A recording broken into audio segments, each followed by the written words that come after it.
जय श्री राम। नमस्कार बंधुगण, आपण मानकु बीरेन टच 939 यूट्यूब चैनल को स्वागत जनाऊँगी। बंधुगण, चटणी करी खटा खाउथिबा कईथर अनेक प्रकार औषधीय गुण रही अछि। आज जानिबा सही औषधीय गुण विषय। हिंदी रे कईथ, बंगाला रे कयत गाछ, संस्कृत रे कपिथ, कपिप्रिय, दंतसठ और दधि फल, तेलंगाना रे बेलगेचेटू।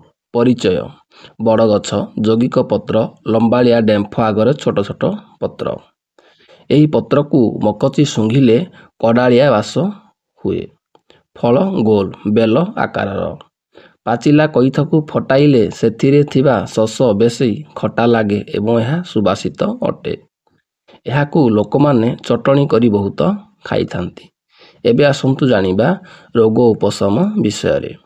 अर्श रोग: कंचा कईथ और कंचा बेल रस को समान परिमाण रस पानी रे गोली सरबत आकार रे देले अर्श रोग शीघ्र भल होइथाए। किंबा एही रस सहित छेली मांस सूप मिसाई रोगी को देले आरोग्य मिली थाए। हिका रोग: कंचा कईथ रस 1 कप, महू 1 ରୁ 2 चामच एवं पिपली चून 1 ରୁ 2 चामच मिसाई पीले हिका रोग भल होइथाए। रक्तपित्त रोग: क्षीरकली और कईथ पत्र 4 ରୁ 5 ग्राम को बाटी घीओरे भाजी खाइले रक्तपित्त एवं बातपित्त प्रशमित होइथाए।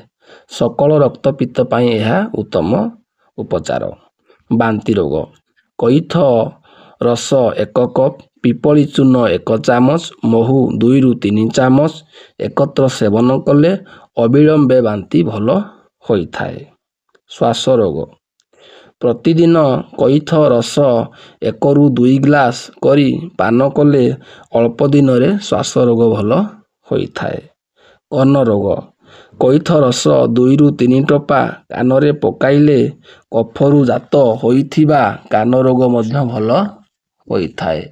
नालशूल झाड़ा: कंचा कईथ रस 1 कप रे 1 कप दही मिसाई पान कले अल्प दिन मध्यरे नालशूल झाड़ा भल हुए।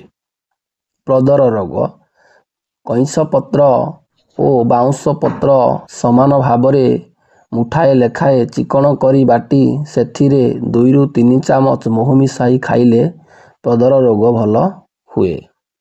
कुर्मी रोग: पत्र रस कईथ पत्र रस 1 कप सहित 1 चामच बीट लूण पिलांकु दिनकु थरे लेखाए खाइबाकू देले 7 ରୁ 8 दिन मध्यरे रोग भल होइथाए। मूषा कामुड़िबा विष: कईथ मंजी को पानी रे बाटी क्षत उपरे लेप देई खंडे कना बांधी देले भल हुए।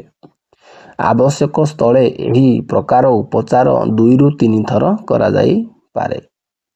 अर्जिन: कौलिया कईथ पत्र रस 1 कप प्रतिदिन थरे लेखाए खाइले अल्प दिन मध्यरे अर्जिन, बांति, ग्रहणी, हिका, उपशम एवं जीर्ण शक्ति बढ़ाई थाए।